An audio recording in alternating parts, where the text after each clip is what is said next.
Hello, everyone. So, we will start our discussion on loops.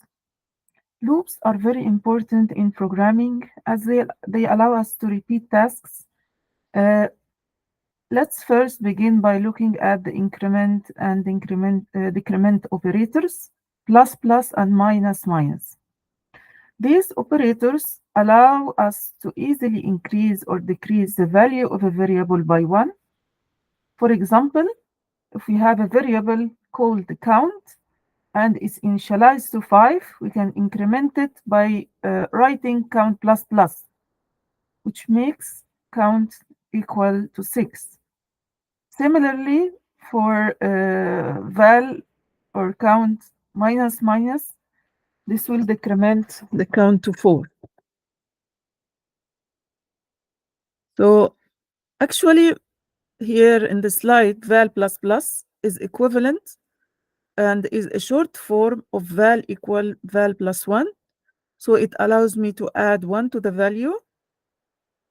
And val minus minus is the same as val equal val minus 1, and it allows me to subtract 1 from the variable.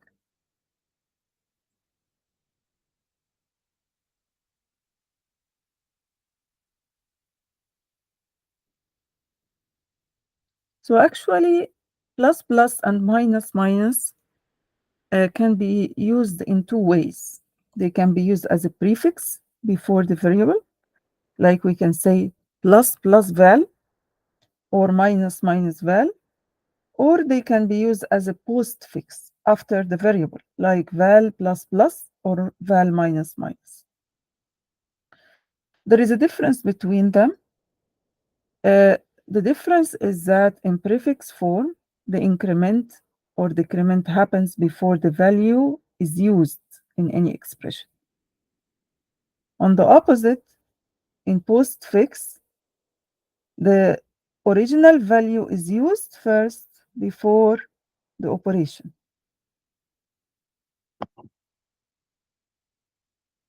You can check this code. So here we initialize num and val to 12,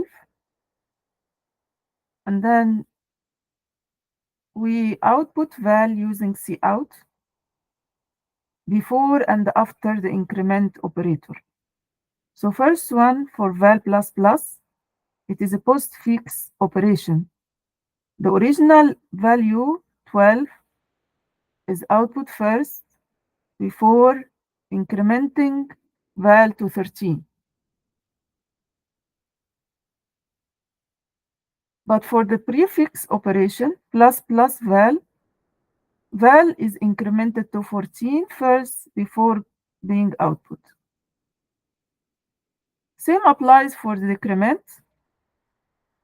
In the first line, minus minus val decrements val to 13 first before storing it inside num. And for val minus minus, 13 is stored in num first before decrementing val to 12. When using these operations in expressions, it is critical to know if they are prefix or postfix to understand the order things will happen. So we learned first about the increment and decrement operators in the first few slides. Now we'll look at loops. And loops are so important as they allow us to repeat operations multiple times in a program. The simplest type of loop is called the while loop. And as the name suggests, while it loops as long as a given condition is true. And on the slides, you can see a basic structure of a while loop. We first have a condition or expression enclosed in parentheses after the while keyword. Then the code block to be repeated is placed within curly braces.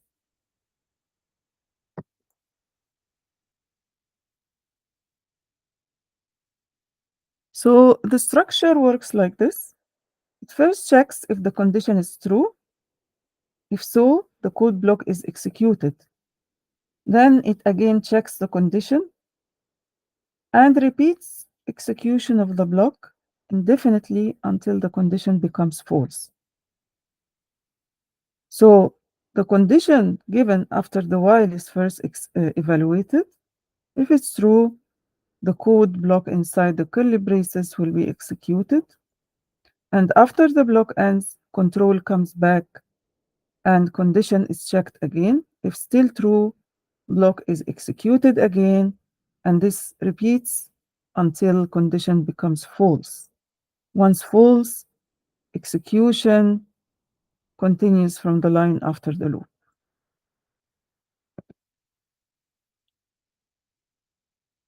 A while loop is a pretest loop. A pretest loop means that the condition is evaluated before the body of the loop executes. If the condition is false right from the start, the loop body will not execute at all. So you can see this is a simple structure for the while loop body. It's an example. So here, actually, int number equals 6. This initialize the number to 6 first. And then while number less than or equal 5, this is the loop condition. It checks if the number is less than or equal to 5. And then since number starts at 6, the condition number less than 5, less than or equal 5 is false at the beginning, because 6 is not less than or equal to 5. And then because the condition is false, the loop body, which is cout hello number plus plus, never runs.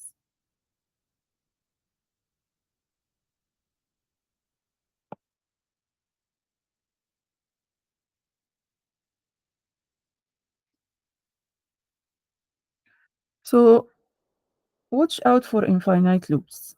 What is an infinite loop? An infinite loop occurs when the loop's condition never becomes false. As a result, the loop keeps executing indefinitely without stopping.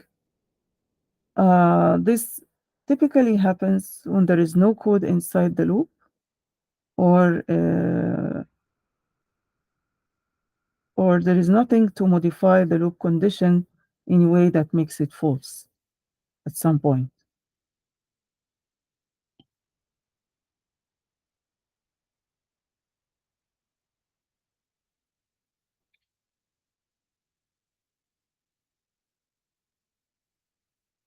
So actually, this example will cause an infinite loop, but we need to understand why. So first, the condition check. The condition is saying number less than or equal 5, which is checked before each iteration. So initially, the number is 1, which satisfies the condition 1 is less than or equal to 5. But here I don't have a condition modification. Inside the loop body, there is no code that changes the value of number, because so number is never updated. It remains 1 throughout all the iterations. As a result of that, the condition number less than or equal to 5 will always be true. So the loop body will keep executing forever. And it will keep continuously printing hello without stopping at all.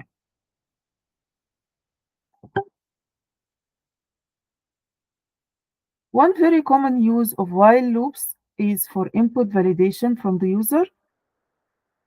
We want to ensure that only valid or expected types of data are received as input from the user. So while loops are helpful to keep requesting input till valid data is given. In this example, we use a while loop to repeatedly ask the user to input a number less than 10 till a valid input is given. It first takes the input in the number variable Then the while loop condition checks if the number is greater than or equal to 10.